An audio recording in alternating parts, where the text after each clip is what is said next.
Zdar všichni, kteří se přišli kouknout na epizodu číslo 1 z Minecraft Hardcore. Hnedka si tady vytvořím nový svět, aby jsme měli čistý nový začátek. Už mě to tady hnedka spawnulo, tak uvidíme, jestli tady neuvidím hnedka ze začátku nějakou vesnici. Bohužel nic nevidím, protože hraju asi na 6 šancích jenom, ale nebojte, bude to lepší v průběhu hraní. Kouknul jsem se tady trošku do té džungle, nic jsem tam neviděl, žádný templ nebo něco takového, tak jsem se vrátil zase zpátky. Začnu tady těžit dříví, zrychlil jsem vám to, abyste to nemuseli tak pomalu prostě na to koukat. A uvidíme, jak to půjde, no, protože chci se někde zabydlet, chci udělat hodně farem, aby jsme přežili. To je poprvé, co hraju Ultra Hardcore, teda Ultra Hardcore, neomlouvám se, Hardcore. Takže jsem zvědavý, jak to půjde. Vždycky, když tady bude nějaká otravná část, jako třeba strašně dlouhý těžení, nebo strašně dlouhý fight, něco takového, tak to zrychlím, to video, aby se na to dalo vůbec koukat. Hnedka jsem tady chtěl natěžit kámen, jenomže mě tady přepadl zombík, takže jsem se musel bránit. Hnedka jsem dal kryt, on začal hořet, druhý kryt začal hořet, takže dobrý, zatím dobrý. Ale on už mě tady začal dávat, začal jsem ji hořet, dal mi asi 2 rány. Naštěstí jsem hnedka přestal hořet, takže dobrý. To vyšlo, on chcípl, takže dávám hnedka crafting a jdu pro nějaký ty kameny. Vrátil jsem se zase zpátky do té caveky nějaký malinký, pro nějaký kameny. Potřebuju 3 kameny na kamenný krumpáč, abych měl.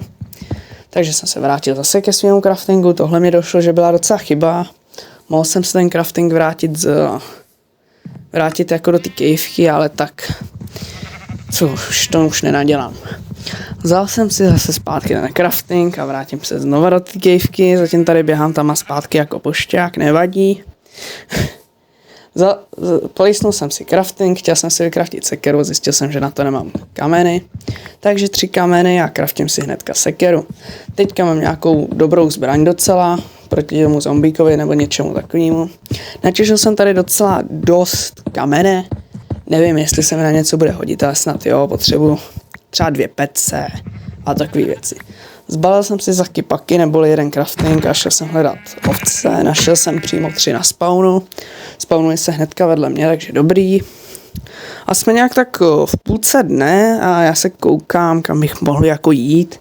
Náhodou, jestli nenajdu vesnici, nebo jestli nenajdu nějaký hezký místo na bejsku. Potřeboval jsem tady jídlo, takže jsem zabil slepici, tu malou jsem zatím nechal žít, takže dobrý. Našel jsem tady jakože hromadu uhlí, ale jakože hromadu. Získal jsem z toho asi půl staku z téhletý celý vejny, takže docela dobrý. Uhlí se vždycky na něco hodí, na vypalování itemů, jídla, ironu, takových věcí prostě. Takže dobré, takže jsem vzal radši všechno, samozřejmě se i hodí na torčky, ty budeme nejvíc potřebovat. Dotěžil jsem to tady všechno, docela dost toho bylo, jak říkám. No, pár i kamenů navíc, nevím proč. A vydal jsem se do té džungle. Bohužel jsem mezi tím musel něco vyřešit, takže tady chvilku jsem to tady pauznul, doufám, že vám to nevadí. A vrátil jsem se zase zpátky, takový rychlej střih. Tamhle vidím slepice, ovci tam vidím hnědou, ale říkám si, že nezabiju, zatím mám jídla docela dost, udělám si ještě nějaký farmy, takže zatím dobrý. Chtěl jsem na kbelík s vodou a na štít mít nějaký iron, jsem šel do caveky, ale byl jsem přepadnutý 2 zombíkama a skeletonem, tak jsem říkal, že to nemá cenu. A hlavně žádný železo by tam asi nebylo. Tady jsem málem spadnul do caveky a chcípnul, tak ještě, že se to nestalo. Tady jsem si všimnul coconut beanu, jen tak na stromě, takže jsem si ho vzal. To se docela bude hodit, podle mě. Chci na ně udělat farmu.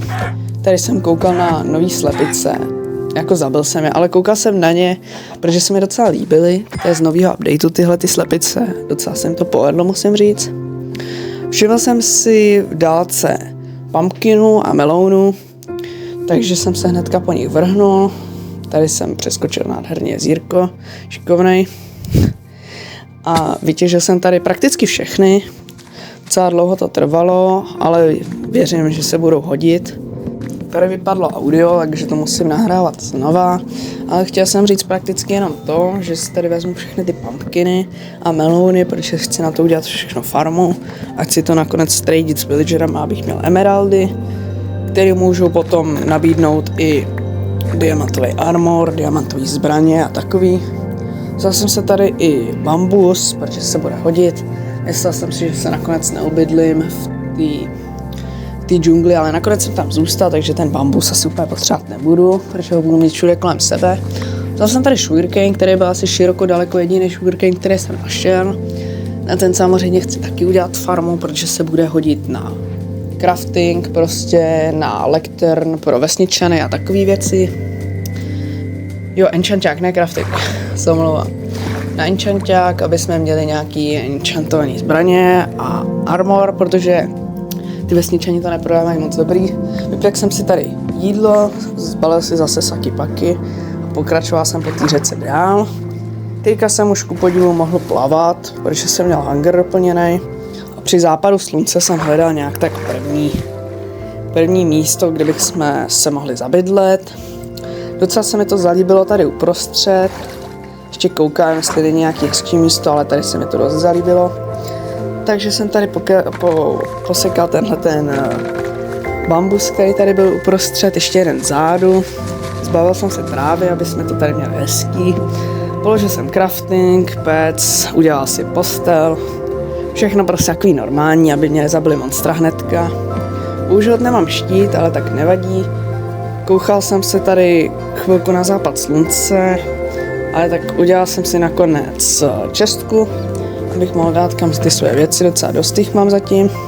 Všechny jsem tam jen tak naházel a šel jsem spát.